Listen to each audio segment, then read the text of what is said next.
Je reçois ce soir Christophe Chira qui va nous dire rapidement, enfin rapidement, qui va nous dire tout de suite qui il est, mais on va parler problème d'électricité, de coût d'électricité, de niveau de vie, problème de patron, de petite entreprise.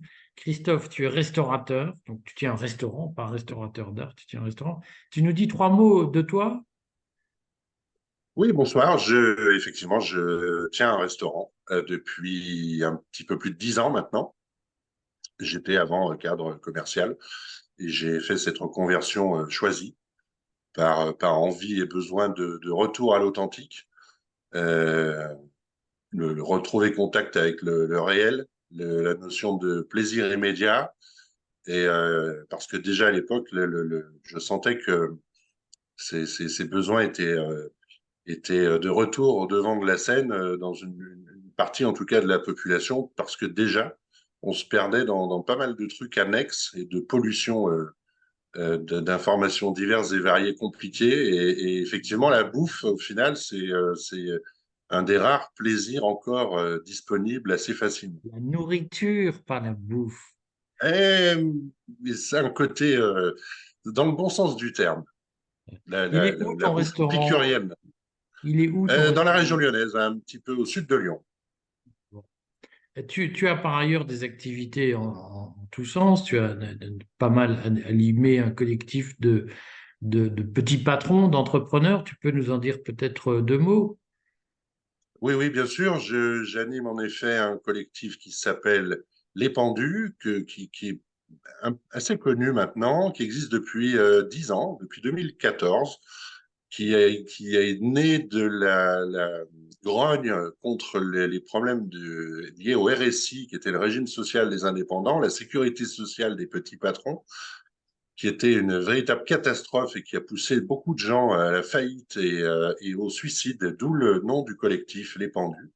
C'était assez dramatique. On avait mené beaucoup d'actions et des actions importantes. Nathalie Merci, qui est notre présidente, avait réussi à mettre plus de 25 000 personnes dans les rues de Paris en février 2015.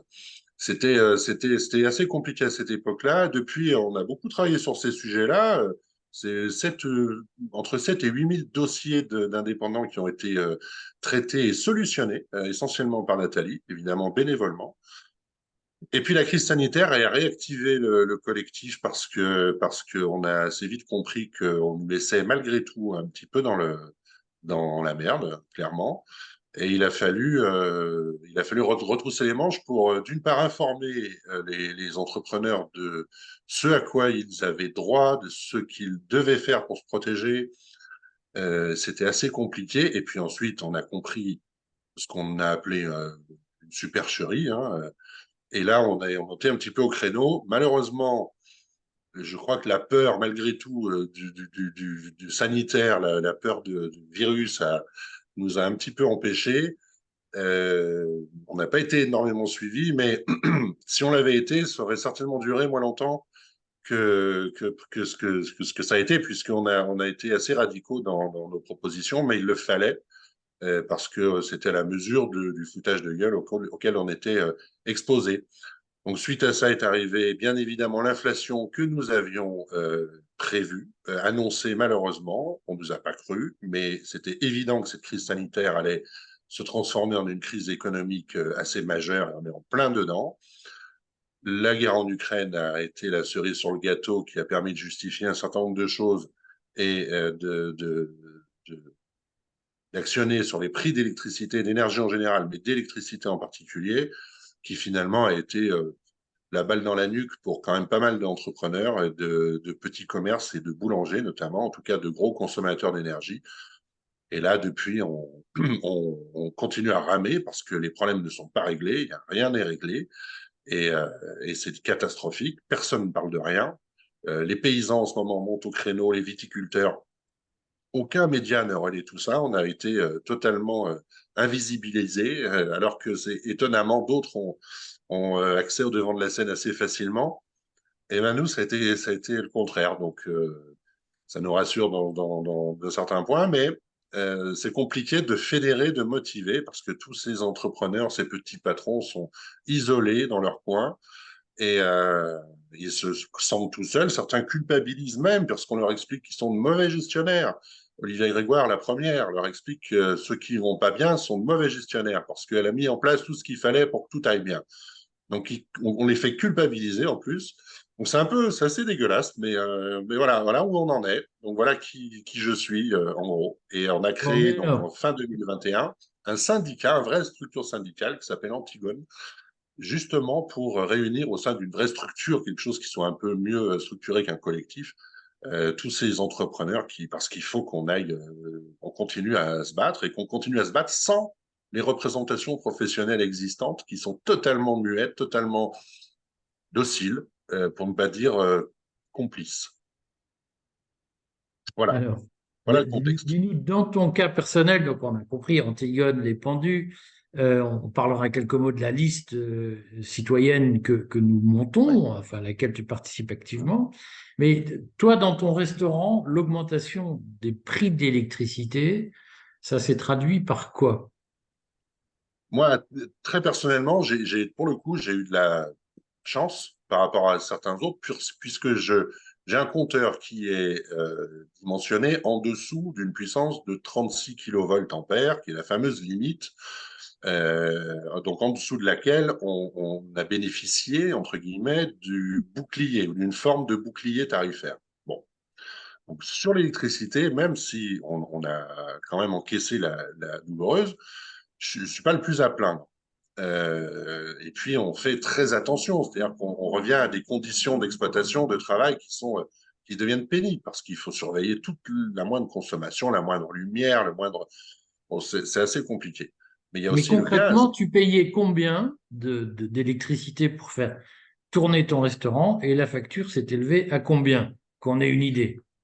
Alors, en moyenne, puisqu'il y a la saisonnalité, mais en moyenne, sur l'année, je payais entre 7 et 8 000 euros D'électricité aujourd'hui par an. d'électricité par an. Aujourd'hui, je suis à 14 000. Voilà. Donc ça a Voilà. doublé. Ça, pour moi, ça a doublé.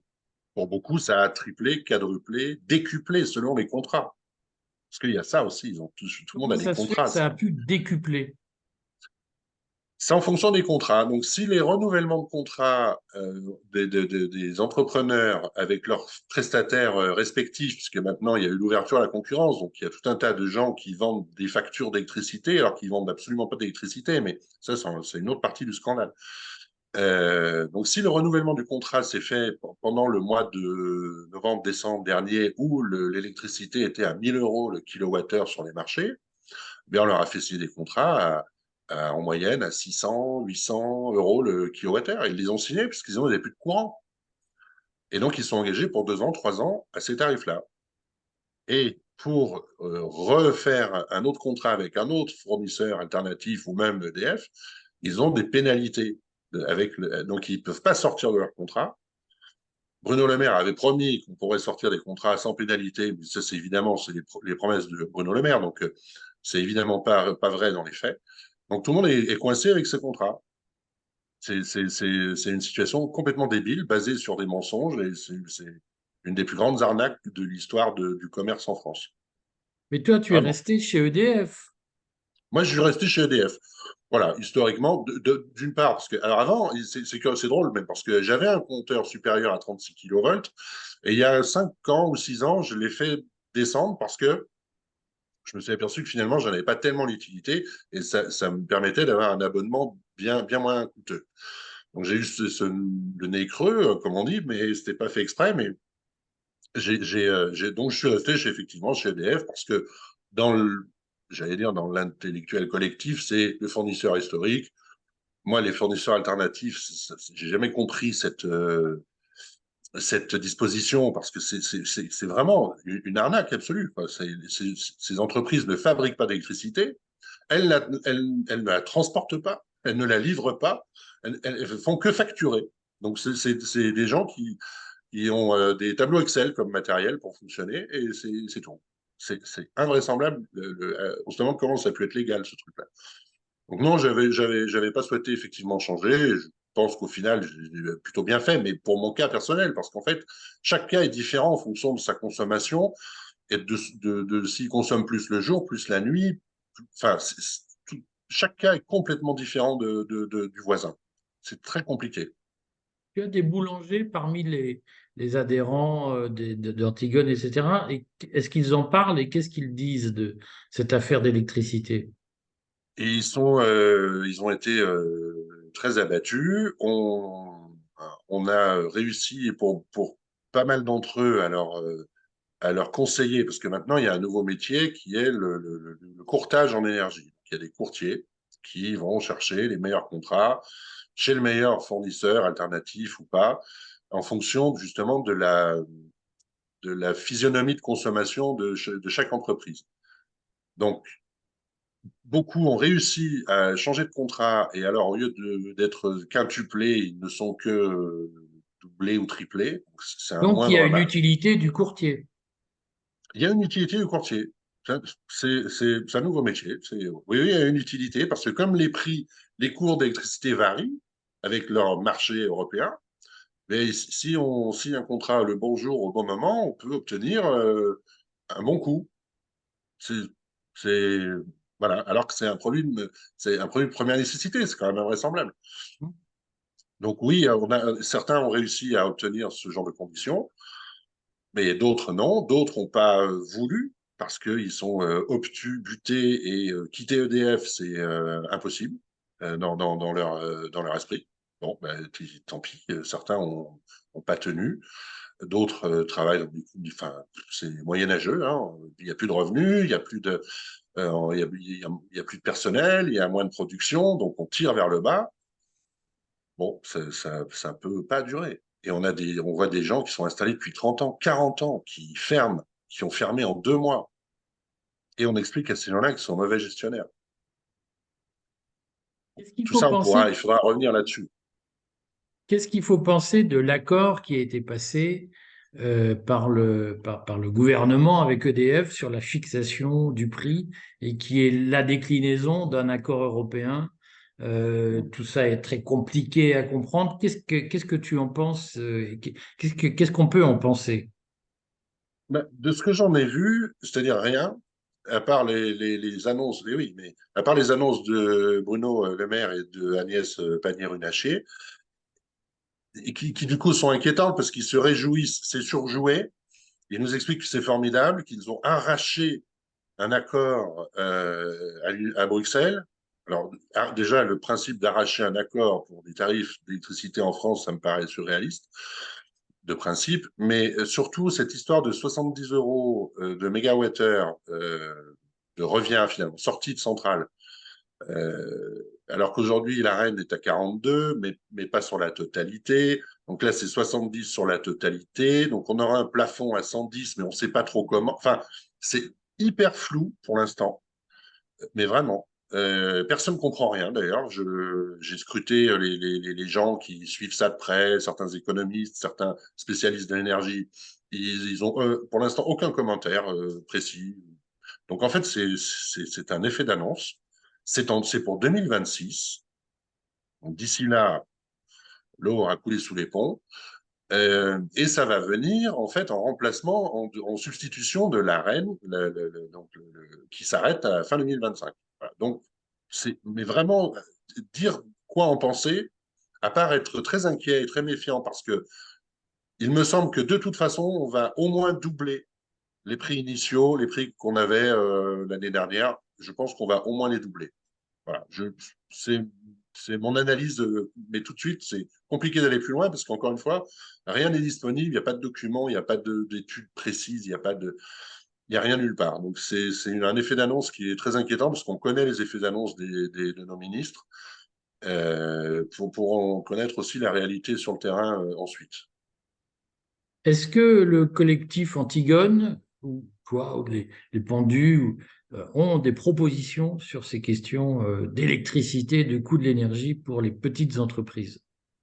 Oui, bien sûr. Alors, au plus gros de la crise en décembre dernier, on avait réagi immédiatement parce que c'était tellement violent pour certains. On avait dit, il suffit qu'on soit nombreux, et si on est un peu nombreux, on arrête de payer. Voilà. C'est-à-dire qu'on avait dit, on paye ce qu'on doit, on paye ce qu'on a toujours payé, en gros, et le reste, que l'État se débrouille avec ses fournisseurs ou que les fournisseurs se débrouillent avec l'État. Parce que c'est de l'argent qui va on ne sait pas où, mais en tout cas, ce n'est pas de l'argent qui est corrélé avec le coût de l'électricité qui sort de nos centrales de production, qu'elles soient nucléaires ou hydroélectriques. Quant aux énergies renouvelables, on n'en parle pas parce qu'elles sont le coût est majoré parce que c'est subventionné. Donc c'est subventionné à 90 euros le mégawattheure.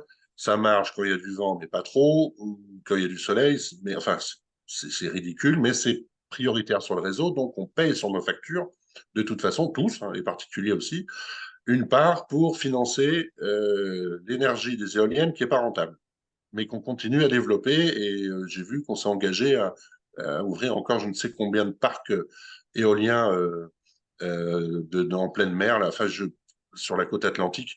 Ça devient une religion dangereuse, cette histoire-là, mais comme personne ne véritablement s'oppose, puisque c'est pas bien d'être, ça fait c'est pour la planète, donc c'est compliqué d'être contre la planète.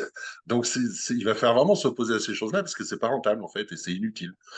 Et pour l'instant, c'est comme ça. Et donc, on est tributaire de tout ça. Donc, oui, on avait proposé ça et on avait surtout proposé d'exiger, mais qu'on soit nombreux à le faire. Parce que on a vu beaucoup de gens commenter, dire c'est pas normal, le prix est pas corrélé au coût et il faut revenir au coût. On a Nier, vu tous ces gens-là. se plaindre.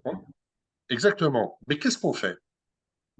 À part tordre le bras, puisqu'il n'y a que ça qui marche. Mais pour tordre le bras, il faut être nombreux. Mais on était légitime à le faire. On ne peut pas dire.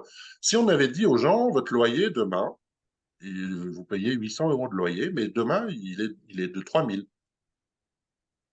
Les gens, ils seraient sortis dans la rue. Mais c'est ça qui nous est arrivé à nous. C'est l'électricité sur une entreprise, c'est un poste important. Donc, c'est exactement dans ces proportions-là. Donc on a dit, il faut absolument, on a arrêté de payer. Nous, on l'a conseillé, on a dit arrêtez, suspendez les prélèvements, trouvez des arrangements, changez de fournisseur, tant pis s'il y a des pénalités, on verra plus tard pour les payer, parce que voilà, ils nous font des procès, on verra bien. Mais il faut gagner du temps. On a conseillé, voilà, c'était les situations de guerre hein, finalement, et on a conseillé ce qu'on a pu. Mais oui, les propositions, elles étaient simples. On prend le prix de revient, sortie de centrale, réputé à 42 euros au titre de la reine. Mais on s'aperçoit que dans d'autres pays, notamment aux États-Unis ou en Finlande, les coûts de production d'énergie nucléaire, c'est même pas 30 euros. Donc là aussi, il y a déjà un problème en France, mais admettons. Et puis on y met une marge dessus, et puis comme n'importe quel produit. Et on arrête de passer par le tableau de Francfort, là, le marché européen qui est à Francfort et qui décuple les prix parce qu'on indexe sur le gaz, parce que la demande, l'offre, parce que l'Allemagne nous pompe l'électricité aussi. Enfin, c'est ridicule, tout ça est ridicule. Mais il faut, comme personne n'en parle vraiment, eh ben, les gens subissent parce qu'ils, comme ils sont pas curieux, en plus, ils vont pas chercher à savoir, et donc les gens subissent, courbent l'échine, et on espère qu'un jour, vraiment, et ça va au-delà même des entrepreneurs, hein, que enfin, ils vont se redresser et comprendre qu'il faut se Mais prendre en main. tu sais qu'ils sont très occupés par des rideaux de fumée, on leur parle de drames d'ailleurs, vrais, comme celui de Crépol, mais qui tout à coup occupent tout le devant de la scène et la vraie vie, Et oui. on n'en parle plus. Christophe, ce que j'aimerais, donc je le redis, tu participes à la liste citoyenne que nous montons, sur laquelle on va communiquer à partir du mois de décembre. J'aimerais que tu nous parles régulièrement sur cette chaîne des questions de petites entreprises, d'entrepreneurs parce que, en réalité, comme tu l'as dit, les entrepreneurs sont souvent très seuls et ont des vies beaucoup moins marrantes que ce que Et oui. beaucoup de salariés imaginent, puisque pour Et beaucoup de oui. salariés, le patron est un voyou qui travaille pas, qui gagne plein d'argent avec des matelas de billets cachés. Oui, dans ce cas-là, il faut être patron. Faut le faire. Voilà. Et donc, ce que je trouverais bien, c'est que tu viennes nous raconter le quotidien régulièrement de l'entreprise. Et là, on va avoir des sujets qui vont tomber demain. Enfin, ce vendredi, je pense que je vais publier cette interview vendredi. Donc, aujourd'hui, nous savons si oui ou non Standard Poor's a dégradé la note de la France. On sent bien qu'on est sur une crête, sur une ligne de crête, et que tout peut basculer. Et je crois que nous aurons besoin de dire ce que c'est que la vie des entrepreneurs en France, parce qu'elle n'est pas tous les jours très drôle. Est-ce que tu es Oui, d'accord pour nous mais- revenir avec, prochainement? avec plaisir, avec plaisir. Mais Bruno Le Maire a dit qu'il avait jugulé l'inflation. Ça y est, là, on est sorti. Donc, Ah probablement ben oui, que ce standard on va est être à sensible à ça. 3,4%. C'est ça. Ouais. Mais selon Bruno Le Maire. Mais ressenti, c'est pas tout à fait la même. Ouais. Bon, allez, à Selon la bientôt chaleur. Christophe, merci et on se Avec reparle très plaisir. vite. Merci à toi.